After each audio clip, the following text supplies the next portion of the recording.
Moi aussi, je vais faire ma petite vidéo coup de gueule parce qu'on en parlait ce matin avec Altmenor, Anthony d'Espace Vap. Hein, on a discuté un petit peu pas mal de ces histoires de protocole, de cet article des 60 millions de consommateurs et tout ce qui tourne autour de ça, parce que je vais en dehors des choses qu'Anthony a déjà dit sur sa vidéo, parce que là-dessus on est complètement d'accord, et ça sert à rien que je dise exactement la même chose que ce qui a déjà été dit. Euh, il y a deux choses que je vais mettre en évidence. C'est bon, effectivement, d'une part cette fameuse étude qui est à l'Ouest, aussi bien en termes de visiblement de protocole et de comment dire, du matériel qui a été utilisé aussi, parce que clairement ils sont je suis désolé, mais aujourd'hui c'est pas des Cigartech, c'est des Silver que les boutiques sérieuses vendent aujourd'hui. J'ai rien contre ce type de produit-là, hein, je critique pas. Maintenant, clairement le marché a assez évolué pour proposer autre chose comme type de matériel. En dehors de ça, ce qui me dérange aussi, c'est la faculté des médias en général, pas seulement sur la cigarette électronique d'ailleurs, la faculté des médias à dire, à choisir, je sais pas si c'est judicieusement ou de manière très amateur, le contenu des informations qui propagent. C'est-à-dire que si demain on dit, telle étude dit que si vous faites ça comme ça, c'est dangereux. Là, clairement, on nous dit, là, tel produit est dangereux.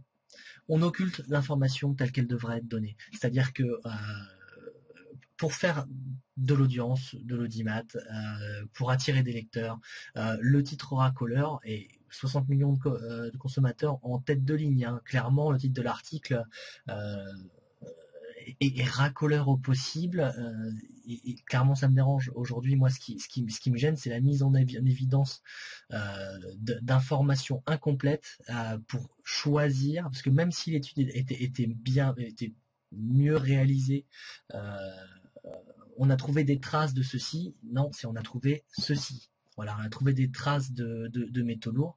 On a trouvé des métaux lourds. Donc clairement, la nuance n'est absolument pas la même, et la façon dont on expose les faits change complètement la donne sur ce qui est raconté. Parce que qui va lire l'étude au complet des 60 millions de consommateurs? Allez, une personne sur 1000 qui aura vu le reportage sur BFM TV, sur iTélé, etc. Donc tous ces soi-disant professionnels de l'information, de journalistes, enfin, c'est ça qui est dramatique, c'est qu'on parle de journalisme, on rentre pas dans le sujet. Les seuls qui font l'effort en général, c'est Le Monde, et encore il y a polémique sur justement l'article sur le sujet. Aujourd'hui, il y a pas de vrais professionnels de l'information en France et certainement dans le monde. Personne fait son boulot correctement. Donc c'est ça qui est dramatique. Moi, c'est ça qui me gêne. Et puis les gens, ces journaux-là vont se gargariser effectivement d'une soi-disant étude sur la cigarette électronique réalisée par des gens qui ne sont pas des scientifiques. Parce que je suis désolé, 60 millions de consommateurs qui testent des smartphones, du produit ménager, etc. Il n'y a pas de problème. Mais là, on touche à un domaine scientifique. Je suis désolé, n'est pas scientifique qui veut quoi. Demain, je vais pas dire, je vais faire une étude sur n'importe quoi, sur les émissions de gaz à effet de serre. Je veux dire, j'ai pas fait de longues études qui me permettent de faire ce genre de choses. Donc maintenant, qu'on me démontre que 60 millions de consommateurs, il y a des vrais scientifiques derrière qui ont élaboré ça avec des utilisateurs, parce que clairement, le protocole de test, encore une fois pour relancer ce que dit Anthony, mais malheureusement, il ne peut pas être exact avec les données, les résultats obtenus, comparés aux dizaines de résultats obtenus auparavant. On sait qu'il y a une certaine concentration de formaldéhyde, d'acroléine, de métaux lourds, etc. Mais les données récoltées, encore une fois, imprécises, c'est-à-dire que se rapprocheraient de la cigarette classique, etc. Toutes ces choses-là qu'on entend dans leur torchon là, ne donne aucune info précise, mais si ça se rapproche de la cigarette analogique standard, c'est que le test est foireux parce qu'il y a beaucoup de tests qui ont été faits, contrairement à ce qu'on pense, qui mettent en avant justement que les taux de concentration sont jusqu'à 1000 fois moins élevés, voire même plus.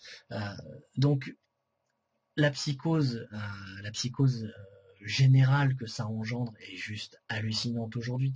Donc prenez du recul, l'EDUS est là, je pense que ça va réagir. Le CACE va certainement réagir aussi, j'en suis pas membre, mais là-dessus je compte sur eux aussi, de manière peut-être un petit peu lâche aussi, parce que moi de mon côté j'en suis pas membre, etc. Mais ça m'empêche pas de soutenir des actions qui sont pour le bien de tous et pour le bien de la communauté, pas seulement des vendeurs. Aujourd'hui, moi je soutiens aussi bien l'EDUS que n'importe qui se fera entendre et se fera écouter. Le problème, c'est que quel poids nos petites associations d'utilisateurs, de revendeurs, etc., quel poids ont ces associations-là pour tenir le choc face à des colosses financés par l'État, hein, je tiens à le rappeler, 60 millions de consommateurs, hein, il y a l'État derrière, hein, donc ce genre de choses bizarrement tombe à point nommé comme je dirais, donc la reprise du planning du gouvernement et ce genre de choses, et 10 ou 15 jours après on entend parler de ce genre d'études. Comme je dis, dans le planning ça pouvait pas me tomber, quoi, bizarrement. Donc voilà, le coup de gueule oui et non, c'est juste aberrant. Je comprends pas qu'on puisse qu'on puisse prendre les gens pour des cons comme ça, quoi. Donc, j'ai pas l'habitude de m'entendre parler comme ça, mais c'est juste ahurissant de voir des choses pareilles et l'ampleur que ça prend dans les médias avec une telle déformation de l'information. Et ça, cette fois, c'est vraiment dirigé contre les journalistes. Faites votre boulot correctement. Arrêtez de prendre ce qu'on vous dit et transformer ça à votre sauce, histoire de faire un gros titre et que ce soit un maximum racoleur. C'est du racolage, c'est tout. C'est pour réussir à attirer plus de gens pour vendre vos torchons ou pour regarder vos torchons, enfin vos reportages à 2 balles. C'est juste écœurant comme vous êtes capable de prendre les gens pour des cons sans vous rendre compte des conséquences que ça peut apporter. Parce que si demain il y a peut-être 20 000 personnes qui étaient intéressées par ça, et peut-être 20 000 personnes qui vont continuer à fumer à cause de vous. Et un fumeur sur 2 en meurt, ça fait peut-être 10 000 personnes qui crèveront à cause de vous. C'est ça qui est juste... vous vous rendez pas compte de la portée de vous dire tout ça pour un peu plus de fric. Voilà. Donc... écœurant. La communauté est là, je pense pas qu'elle se laisse faire. Je pense que vous avez lancé une machine que vous ne serez pas capable de contrôler. En tout cas, pour tous les autres, pour tous ceux qui suivent un petit peu ma chaîne, le matériel, etc., les vapoteurs en général, soit à bientôt et je vous dis à bientôt et